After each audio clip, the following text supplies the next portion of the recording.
Meine Schlemmermäuse, recht herzlich willkommen wieder zu Dr. Slim. Heute wird's Bella Italia. Heute gibt's Melanzane al Parmigiano. Das heißt eine Aubergine-Lasagne. Oh, das habe ich auch schon ganz früh gelernt von einem echten Italiener, wie man das zubereitet. Und ich sag nur Felicità. Wenn ich dich sehe, möchte ich dich essen, Felicità. Und wenn du dann kommst, aus die offen so lecker, Felicità. Ich freue mich, dass ich essen sie kann, Felicità. Spaß muss sein. Also meine Hübschen, wir brauchen für unsere Aubergine aus dem Ofen natürlich schöne Aubergine, ungefähr, sagen wir 700-800 Gramm für eine mittlere Form. Und was brauchen wir noch alles dazu? Für das Tomatensößchen, das kennt ihr ja schon aus meinem anderen Video, Zucchini alla Bolognese, brauchen wir geschälte Tomaten oder gehackte, ungefähr 400 Gramm.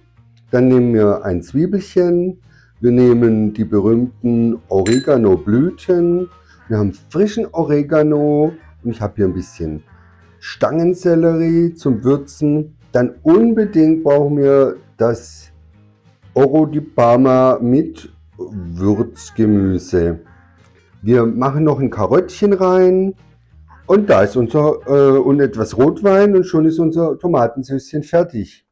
Für die Melanzane, die Aubergine zum Panieren, nehmen wir 3 bis 4 Eier. Ich habe jetzt hier Mandelmehl entölt, das kennt ihr ja schon. Dann habe ich ein Mozzarella Light, ein Grana Padano gerieben und wir brauchen etwas Öl. Wir machen uns noch eine kleine Bechamel dazu und zwar aus Mandelmilch. Die hat nur 1,4 Kohlenhydrate pro 100 Gramm. Und kein Zucker drin, dann nehmen wir Muskatblüte. Wir nehmen in diesem Fall mal ausnahmsweise 40 Gramm Mehl. Wir haben ja sonst keine Kohlenhydrate drin und ungefähr 70 Gramm Butter. Lasst uns loslegen. Meine hungrigen Mäuschen, meine Low Carb Sweeties, das ist ein kurzes, mehr oder weniger kurzes Rezept. Wir schneiden die Aubergine jetzt in 1 cm lange dünne Scheiben, tun sie salzen, dass das Wasser rauskommt, wringen sie aus, dann panieren wir sie, aber ohne Paniermehl, nur mit Mandelmehl und Ei, tun sie ausfrittieren und das Fett wegmachen. In der Zwischenzeit machen wir uns ein leckeres Tomatensößchen dazu und wenn das Ganze dann im Ofen ist und geschichtet ist, dann machen wir uns noch ein Bechamelsößchen. Und das geben wir dann am Schluss à la minute drüber. Oh, das wird ein Fest. Wir schneiden hier bei den Auberginen oben den Ansatz etwas ab.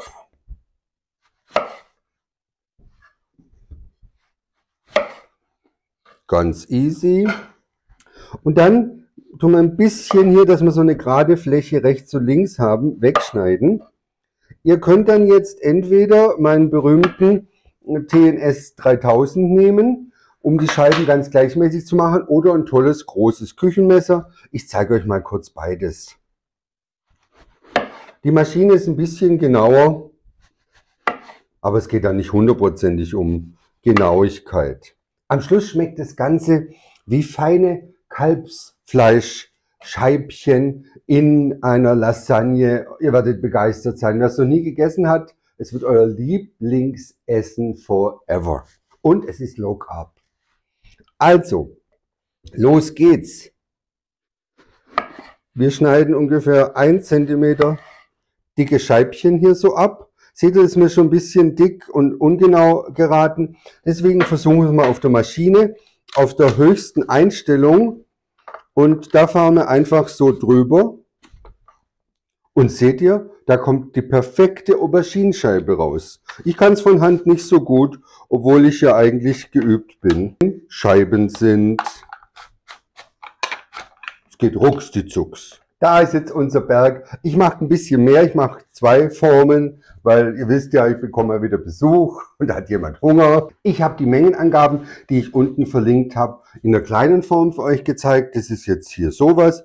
Die hat ungefähr, naja, 23 mal 23 als Quadrat. Ihr könnt natürlich jede andere nehmen. Darauf kommt es nicht an. Was machen wir? Wir legen die Auberginen aus. Ich mache es jetzt mal hier auf dem Tuch. Und die salzen wir jetzt von beiden Seiten kräftig und lassen sie dann liegen, so ungefähr 10 Minuten, bis sich Wasser gebildet hat, was da austrinkt. Und so wollen wir es dann haben. Sonst wird es ledrig. Also diesen Schritt müsst ihr unbedingt beachten. Großzügig mit dem Salz drüber. Jetzt keine Unmengen, aber ich zeige es euch. Ihr seht es ja vielleicht ein bisschen. Seht ihr? Da darf schon etwas an Salz drauf, denn das werden ja wieder ausfringen und somit wird es auf keinen Fall zu salzig. Einmal gesalzen und die ganze Schoße bitte umdrehen. Hier geht es rund, das geht Schlag auf Schlag. Die Aubergine ziehen noch, lassen ihr Wasser. Wir machen uns ein leckeres Tomatensößchen. Dafür habe ich die Zwiebel, die könnt ihr auch mit dem TNS hier, den ich euch gerade gezeigt habe, in Würfel schneiden, ganz einfach, oder per Hand. Ich habe da mal was vorbereitet. Und das gleiche machen wir mit der Möhre. Hier nehme ich den Gigant Gemüsehobel, ihr könnt auch eine Vierkantreibe nehmen, aber der ist irgendwie besser zum Handhaben. Und ihr geht mit der Möhre nur rüber und zack, ist die Möhre wunderbar geraspelt. Das eignet sich auch, und das zeige ich euch mal demnächst, für einen wunderbaren, leichten Low-Carb-Möhrensalat. Die Form ist gigantisch und ihr kriegt es von Hand nun wirklich nicht hin. Oder ihr schnitzt. Unsere Tomatensauce. Dafür geben wir Olivenöl. Nicht zu viel. Ein bisschen Olivenöl in unser Töpfchen und schmuggeln die Zwiebeln und die Möhren an. Die Tomatensauce, ihr hört's, die schmurgelt schön vor sich hin. So liebe ich das.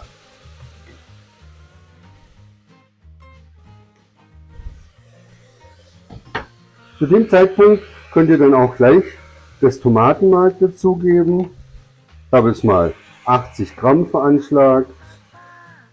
Ich mache das immer Pi mal Daumen. Ihr kennt mich ja schon. Aber euch gebe ich genaue Rezepte. Jetzt gehen wir ein bisschen hoch mit der Temperatur, um ein paar Röststoffe zu erzielen. Wir haben ein paar Röststoffe, so soll das aussehen, und dann löschen wir es mit Wein ab.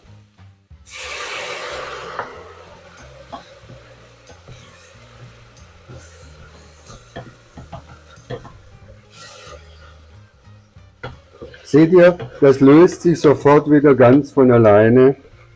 So soll das sein. Ich gebe ein bisschen Oregano schon dazu, aber nur ein ganz bisschen. Salze es ganz wenig und gebe einen großen Schucker Pfeffer dazu.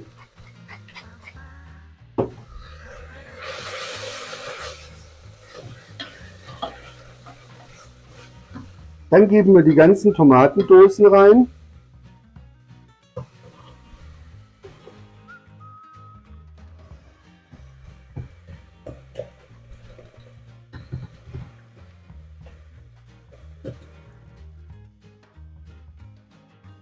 Und ich spüle die immer gerne noch ein bisschen mit Wasser aus.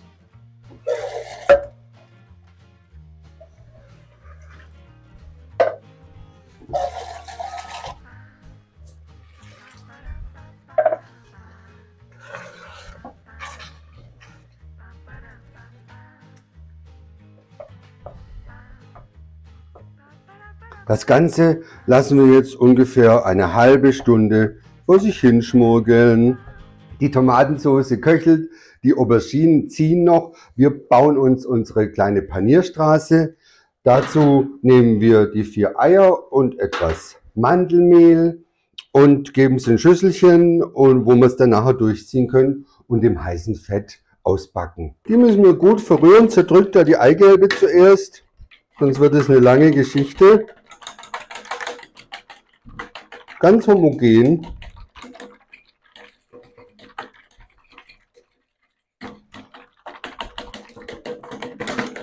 Du brauchst es nicht salzen. Die Auberginen haben schon genug Salz. Und das Tomatensöschen, lasst es so pur. Das reicht. Lasciatemi cantare. Das Tomatensöschen blubbert. Unsere Auberginen sind soweit durchgezogen. Und jetzt zeige ich euch mein kleines Geheimnis. Seht ihr, hat sich schon ganz viel Flüssigkeit hier oben gebildet. Ihr nehmt die und drückt die aus. Seht ihr, da kommen einige Tropfen raus und dann falten wir sie wieder auseinander. Dann haben die beste Konsistenz. Auswringen, auseinanderfalten. Auswringen, auseinanderfalten. Das macht ihr jetzt mit allen und dann panieren wir sie und backen sie aus im Fett. Das Fett nehmen wir natürlich nachher wieder raus, indem wir sofort auf Küchenpapiertücher tun, dass wir auch eigentlich low fett bleiben. Das ist nur nötig, sonst hängt das ja alles in der Pfanne an. Und nehmt da bitte auch eine gute Pfanne, eine gute beschichtete. Ich schwöre auf WMF. Gut, das ist hier in der Nähe, da gibt es einen Fabrikverkauf, da kriegt man die Dinger billiger. Das ist wohl der hauptsächliche Grund, aber die Qualität, also ich bin überzeugt. Nehmt beim Kochen alles nicht so hundertprozentig genau. Es geht auch, wenn man ein bisschen schludert, wie ich hier jetzt quatschen und arbeiten. Aber das Ergebnis zählt. So, meine Mäuse, ich habe den Ofen schon angemacht und was wir jetzt tun, wir geben hier relativ reichlich Olivenöl und in dem Fall habe ich jetzt noch Albaöl mit Buttergeschmack dazu. So, dass die auch gut ausbraten können. Jetzt drehen wir hier unsere Panierstraße. Wir brauchen noch Gabeln und ich gehe jetzt hier auf fast maximale Stufe bei meinem Induktionsherd. Das ist quasi Panieren, aber ohne Paniermehl und so sparen wir uns das. Außerdem ist es im italienischen Rezept gar nicht vorgesehen, dass die paniert werden mit Paniermehl, sondern nur eine schöne Eikruste dann bekommen. Schauen wir mal, ob das Ganze schon geht. Ihr lasst es hier abtropfen, so gut es geht, und hinein. Ja, das ist schon die tolle, richtige Temperatur.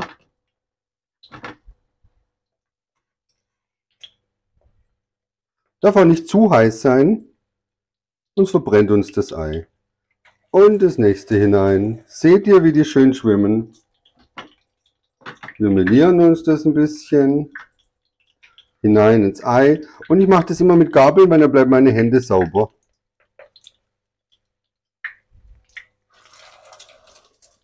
All in it goes.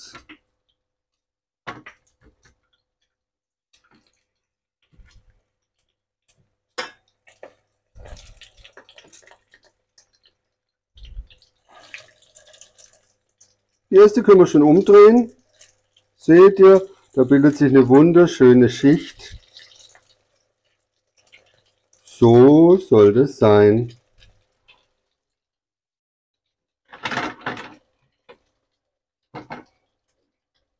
Schaut ihr, wenn es so aussieht, dann nehme ich es auch schon raus. Und durch mein Krepppapier tropft es wunderbar ab. Brauchen wir gar keine Sorgen machen. Und das machen wir jetzt für alle. Meine liebe Low Carb Community, wir kommen zum letzten Step. Jetzt heißt es wieder nach dem Baukastenprinzip zusammenbasteln. Ich habe hier eine schöne Form. Die sprühe ich jetzt ein bisschen ein mit dem Trennspray. So, ich habe 2 Formen. Machen wir es bei der anderen auch gleich. Ist es nicht toll und praktisch? Und darauf gebe ich jetzt ein ganz kleines bisschen vom Söschen, dass da unten auch nichts anhängt. Und dann schichten wir. Seht ihr, ich habe da immer wieder Krepppapier dazwischen gemacht und das hat sich schön vollgesaugt. Also das ganze Öl ist quasi im Krepppapier und nicht in unseren Auberginen. Dann legen wir die Auberginen hier rein. Wild und schön. Geben ein wenig von der Tomatensauce darüber, das gerade so bedeckt ist. Dann habe ich Schnipp, mein Mozzarella schon mal klein gemacht. Gebe hier ein bisschen von dem Mozzarella darüber und von dem Grana Padano. Auch immer eine kleine Schicht. Und so machen wir das rucksdizucks, Schicht für Schicht. Ihr dürft gerne auch wie bei einer Torte mal ein bisschen drücken. Mit ein bisschen Tomatensauce. Oh. Wer braucht Nudeln, wenn er hier Aubergine hat? So. Nicht zu viel Käse. Ist halt auch wieder Fett. Obwohl das jetzt ein Light-Mozzarella ist. Aber es reicht auch schon wenig. Die Aubergine macht das Ganze. Wieder ein bisschen Aubergine. Und wie auf wundersame Art und Weise reicht das immer gerade.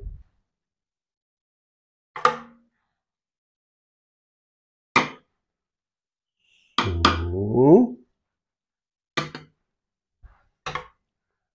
Jetzt die letzte Schicht. Und darüber machen wir ein bisschen Mozzarella noch. Und ein bisschen vom Parmesan. Decken das aber wieder mit ein bisschen Soße zu, sonst verbrennt uns das im Ofen. Das tun wir jetzt in den Ofen bei 200 Grad, ungefähr 15 bis 20 Minuten. Am Schluss mache ich dann die Oberhitze nochmal richtig heiß, damit so schöne braune, fast schon verbrannte Flecken hat, wie eine Pizza, wie in Italien einfach so üblich. Röstaromen, sage ich da nur. Jetzt, meine Zuckerschnittchen, habe ich euch noch versprochen, wir machen eine Bechamel. Dazu habe ich also die Butter, ja, das sind jetzt 70, 60 Gramm. Ich verlinke es euch unten natürlich, die genauen Mengen. Die habe ich hier jetzt schon aufgelöst auf niedriger Stufe und gebe jetzt hier ausnahmsweise mal Mehl dazu. Ich habe jetzt mal 30 Gramm. Das reicht für 1 Liter für diese Mandelmilch. Und die hat sensationell nur 0 Kohlenhydrate und 14 Kilokalorien. Da könnt ihr auch lecker Kaffee damit machen, aber guckt, dass das ohne Zucker ist. Da machen wir Eiskaffee demnächst und da zeige ich euch, wie das funktioniert und wie das wunderbar aromatisch ist. Jetzt aber zur Bechamel. Wir geben hier in das aufgelöste Fett, geben wir unser Mehl hinein und machen eine sogenannte Roux.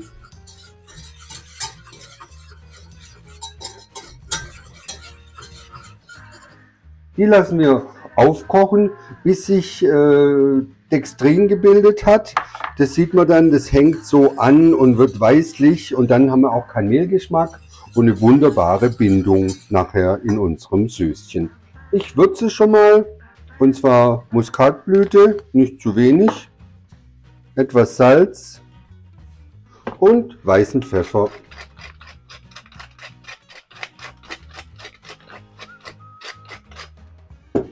Ihr seht, es fängt an zu schäumen. Ist wunderbar. Gehen wir höher mit der Temperatur. Das soll jetzt bitte nicht anhängen. Das soll hell bleiben. So sieht es schon wunderbar aus. Dann können wir auch schon die Mandelmilch dazugeben.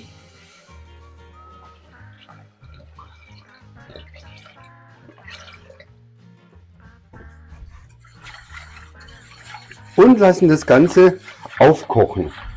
Ihr werdet sehen, das bindet dann relativ gut. Leider habe ich jetzt keinen Parmesan mehr, den habe ich für die ganze Melanzane verbraten. Ich habe aber noch ein paar Cheddar-Würfel, die machen wir rein. Ob ihr Parmesan oder Cheddar reinmacht, das ist euch überlassen, was ihr eben gerade an Käse da habt. Wenn die Bechamel so köchelt, dann ist sie fertig. Und ihr könnt sie in Gläschen abfüllen, die hält lange, wenn ihr ein Vakuum draus macht. Ich fülle die jetzt in so kleine Gläschen ab und dann habe ich immer ein kleines Bechamelsößchen parat. So sieht es dann im Ofen aus. So blubbern sie schön vor sich hin. Ah, die Melanzane al Parmigiano ist im Ofen gleich köstlich fertig. Ich muss zugeben, ich habe sie gestern gemacht, weil meine Busenfreundin erst heute Zeit hatte. Und ich habe sie im Kühlschrank ruhen lassen und nochmal in den Ofen und Vollgas gegeben. Dann ist sie fast noch besser wie am ersten Tag. Du erinnerst dich, wie Giuseppe uns das in Kindertagen schon kredenzt hat. Die Melanzane? Melanzane, al ja. Parmigiano. Oh, und immer hat seine Frau gesagt, dass sie es gekocht hat. Dabei hat er es gekocht. Ich will ja nichts Feministisches sagen, aber die Männer können doch besser kochen. Wie? Ja, habe ich dich ja schon mal kochen sehen? Nein, aber sich schlank schlemmen, das kannst du hier. Ja. Ja, das schaffst du. So, da ist sie. Oh, die duftet schon gut. Il Melenzana, El Al-Ul. Ich schneide uns da mal kleine Stückchen raus. Und wie du noch nicht weißt, ja, das weiß ich. Aber ich habe eine Bechamel dazu gemacht. Und zwar diesmal das erste Mal auf Mandelmilchbasis ohne Zucker. Ich habe aber ein bisschen Mehl rein. Weil ich wollte keine Stärke rein und eine Bindung brauchen wir. Also kommt die ganzen Kohlenhydrate nur von den 30 Gramm Mehl, die ich rein hatte, auf 1 Liter. Okay. Also nahezu low carb. Huch, es könnte heiß sein. Aber wer nicht heiß anfassen kann, der kann ich heiß lieben. Kann das auch noch nicht. Nein. Okay, jetzt holen wir sie mal raus, das Prachtstückchen.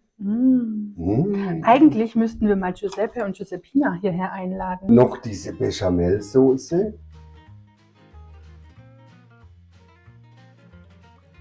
Die ist schön mit Muskatblüte. Und wie man eine Bechamel eben so macht. Jeder hat hier sein Ding. Du darfst ein bisschen Söschen drüber machen. Das ist jetzt neu mit der Soße, ne? Oh, ich habe schon immer ein kleines Söschen dazu gemacht. Ja. Jetzt lassen wir es uns gleich richtig gut schmecken. Auf die Plätze, fertig, los. Guten Appetit. Guten Appetit.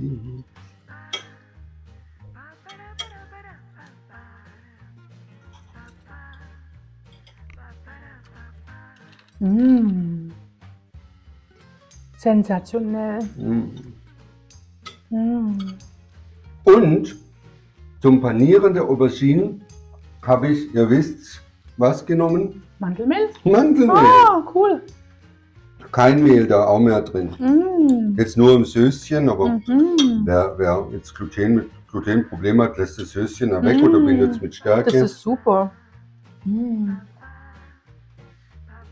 Fantastisch.